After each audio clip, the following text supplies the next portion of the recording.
Hey guys, subscribe for daily content. And if you're shopping for gear, make sure you check out the description for the newest items at some of the very best online retailers. There's also links for some of the items that I personally recommend. Thanks! What's going on YouTube? Metal Complex here, and today we've got another interesting knife review / knife overview to share with you guys. This is the Hogue Deka. Long overdue for a review on this channel. It's widely known that this is a knife that's, or widely considered to be a knife with an excellent value. We're looking at G10 20CV made in the United States. This is basically, in fact, it basically is Hogue's Benchmade Bug Out. I'm going to talk all about it here, but I will link this knife right down in the description so that you can check it out if you'd like to. There are a few different colors and things like that. So yeah, feel free to go down there and check out the link on the Hogue Deka. Thanks so much to Brew City EDC. Get you that right there. Please give him a follow on Instagram. It's because of people like him that I'm able to bring you guys daily knife content. It's also because of my generous patrons. Thanks for supporting me. There's a link for Patreon right down below. And make sure to follow me on Instagram at metal_complex. Let's go ahead and get a measurement of the Hogue Deka. Overall length coming in at 7.5 inches overall. Blade length coming in just a little, 3 1/4. Cutting edge coming in at about 3 1/8. How about some size comparisons up against the Ontario Rat Model 1 and the Ontario Rat Model 2? Maybe we should move this over. There we go. That's a little bit better. So you can see here it's definitely more along the same size as the Rat 2, a little bit bigger. How about up against the Benchmade Griptilian, or in this case the Ritter Hogue, right? So we've got Hogue's Griptilian and Hogue's Bug Out here. How about up against the actual Benchmade Bug Out? Yes, there will be a comparison video coming between these two. There are a lot, like people have done that into the ground on YouTube. I still want to do one. This is really the first time I've ever experienced the Deka, and I know a lot of you watching also have never experienced it. Maybe you're laboring over the choice between the two. Believe me, we're going to talk all about that.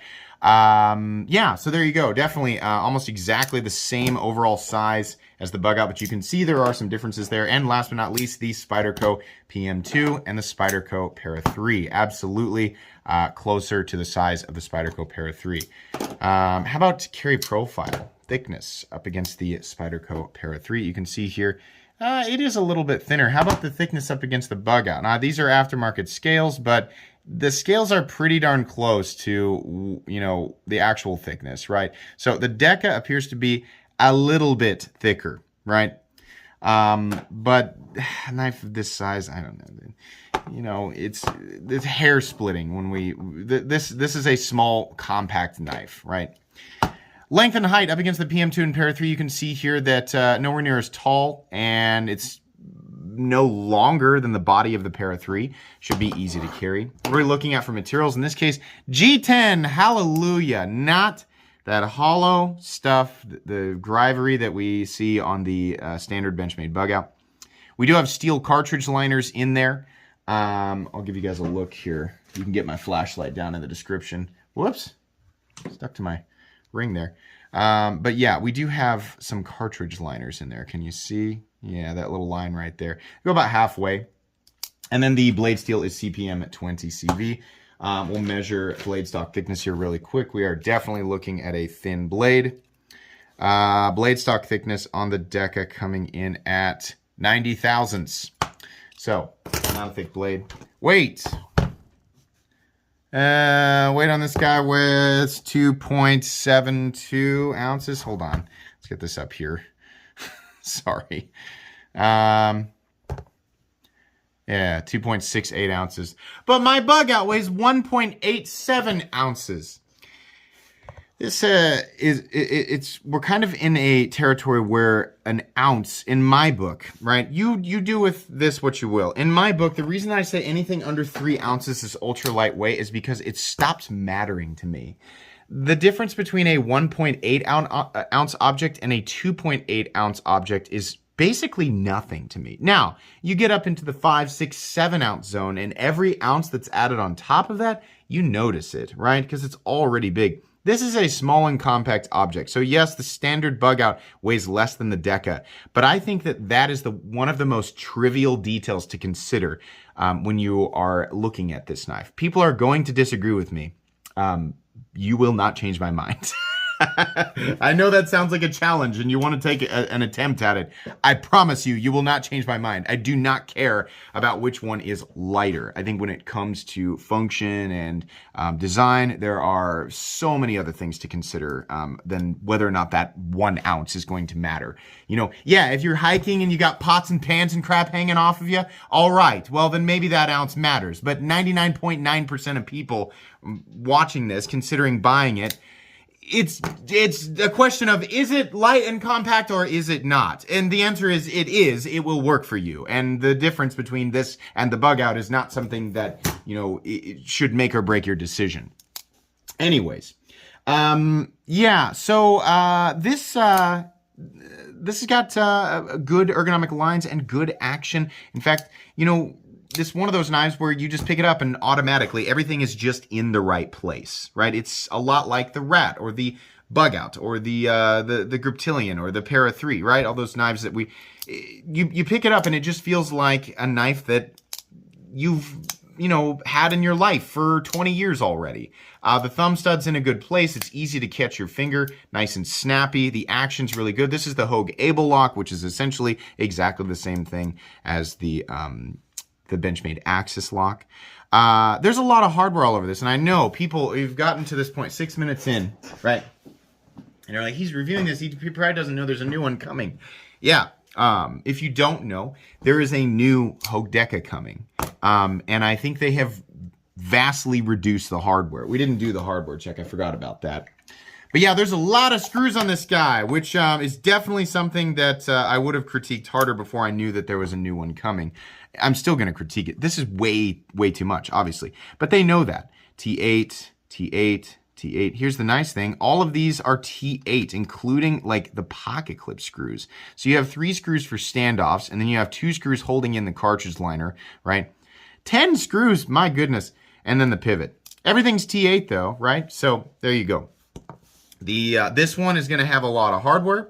The new one apparently is going to have less hardware and some other upgraded, depending on how you look at that, features. Thumb studs are black, and they're this, I don't know, sort of like this biohazard symbol shape. I don't think that was intentional. In any case, those little pockets grab your finger. You can do the forward thumb flick or the reverse flick very easily, or you can just wheel it out. Very smooth, unbelievably smooth. I think Hogue seems to do a better job with action right out of the box. I think, you know, I'm more used to, and this bug out's fine, but I'm more used to getting a little bit of grittiness from Benchmade knives out of the box. They all break in just fine. Like this bug out, when it was sent to me, it was a little tiny bit gritty, and now it's like any grittiness is gone because that axis bar has worn itself in relationship to the rounded blade tang, right? So, but yeah, this feels good. G10 has this sort of cross pattern. That's fine. I don't know. It's adding a little bit of meaningful traction. I think it just, you know, it's one of those things that kind of looks cool. You get a little bit of a diamond. I would have preferred that they just did this diamond pattern throughout the entirety of the scales. I think that would have looked better, but that's an aesthetic thing. So, you know, do with that information what you will. Nice chamfering. All of these edges are pretty knocked down. They really want you to be in pretty much one place on this knife. The nice thing about the bug out is that this is open, so I feel a little bit more free. I don't feel like they're forcing me into a specific spot. It's just a little bit more freedom. This one, they're pretty much like, this is where your index finger goes. You know, this is how we want you to hold it. It's comfortable, but that's the position that you have. The other issue is, I'm already quite a ways from the cutting edge. Not that big of a deal until oh no, the thumb stud is definitely in the cutting path. So if you're going to cut straight down, you got a full inch where that's where the material has to start. Now, most of your cuts are going to be like this, or you're just going to be using this area of the blade out here. So no big deal. But if you are going to break down thick cardboard, this is as close as you can get it to your finger. So it makes it that much more every, you know, every little tiny bit of distance away from your index finger in a cut like that is going to make it that much harder. I am feeling the clip a little bit, but it's not like, oh my gosh, it's the most offensive thing in the entire world. No.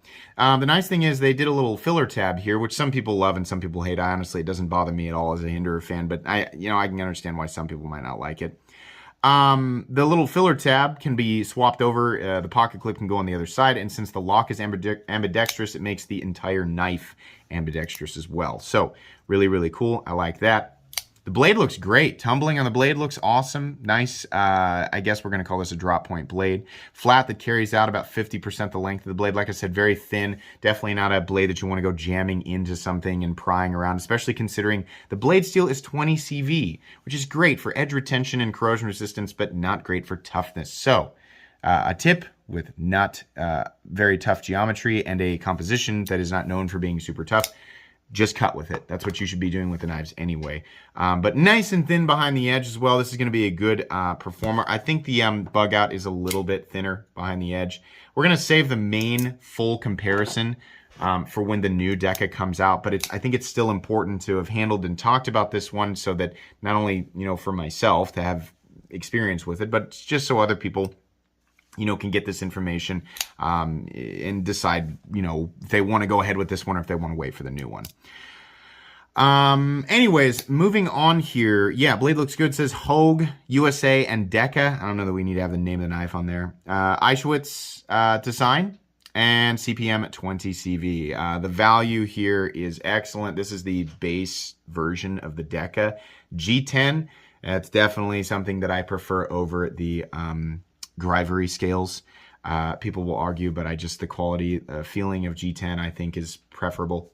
20 CV, yeah. S30V is a great steel. It's more balanced. It's going to be a little easier to sharpen than 20 CV, and it's definitely going to be tougher than 20 CV. 20 CV will hold an edge longer, and it's going to be more corrosion resistant, which I think are qualities that most people will find advantageous in a knife that is like this, where you're just doing, it's just an EDC knife that you're doing light cutting tasks with, right, on lighter materials. If you're going to do heavier cutting, you're probably going to use a bigger, heavier, more heavy-duty blade. So 20 CV, I think, is preferable on a knife like this, on a regular, just simple light cutting task EDC knife.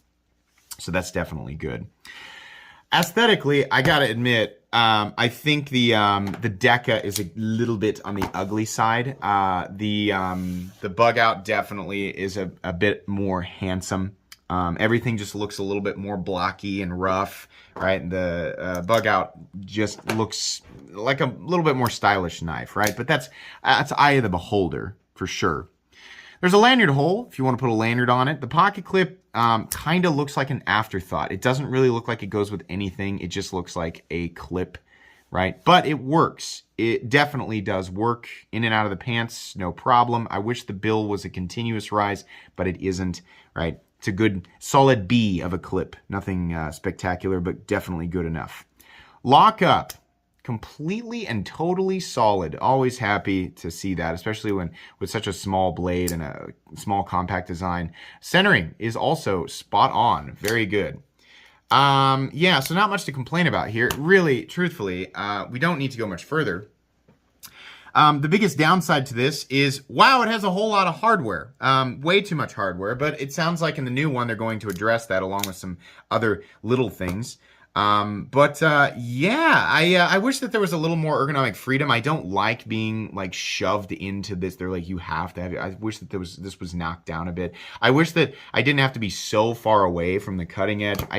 Truthfully, I don't think, yeah, it's nowhere near as much on the bug out. You're much closer to the cutting edge. So I'm hoping maybe they address that with the new one. But really, what kind of tosses all of that out the window is the price. The value on this thing is really good.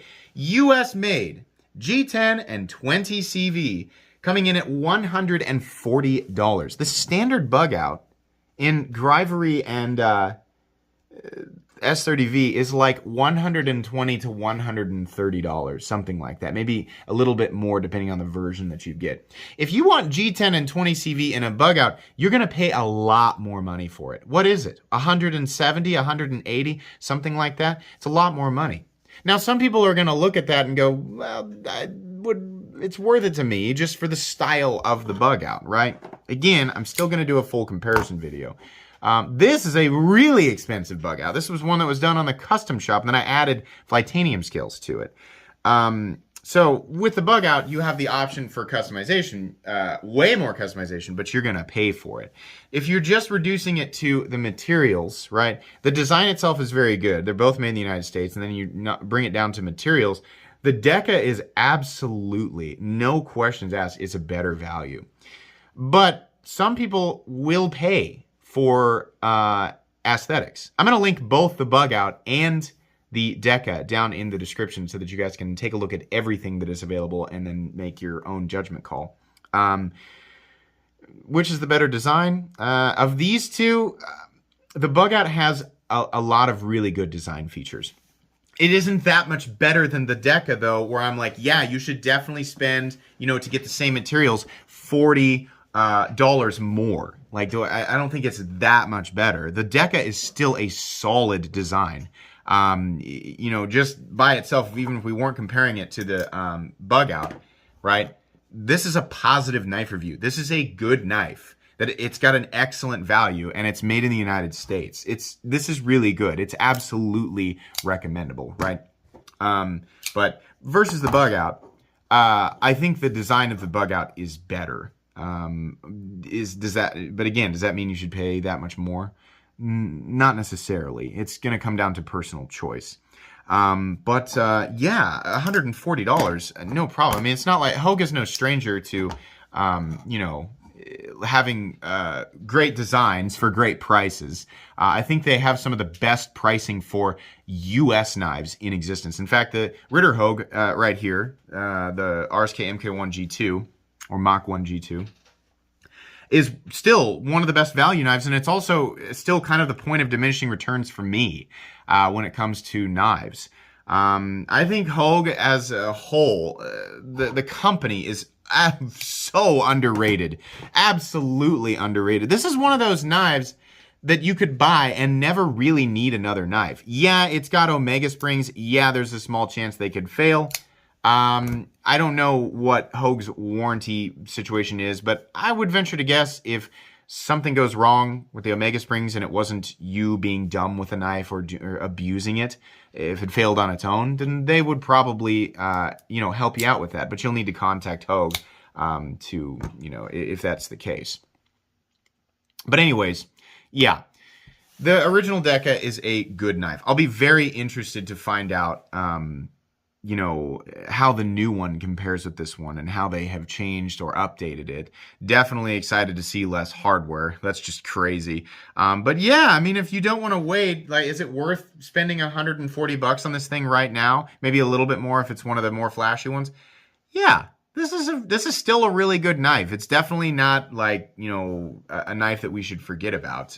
Even though I'm one of the last to review it. Yeah, the Hogue Deka is very good, and it's very, very available. So, coming up on the holiday season, this would be a great knife for you, a great gift for somebody that is a knife person or not a knife person. This is just one of those knives that works really well with a lot of people.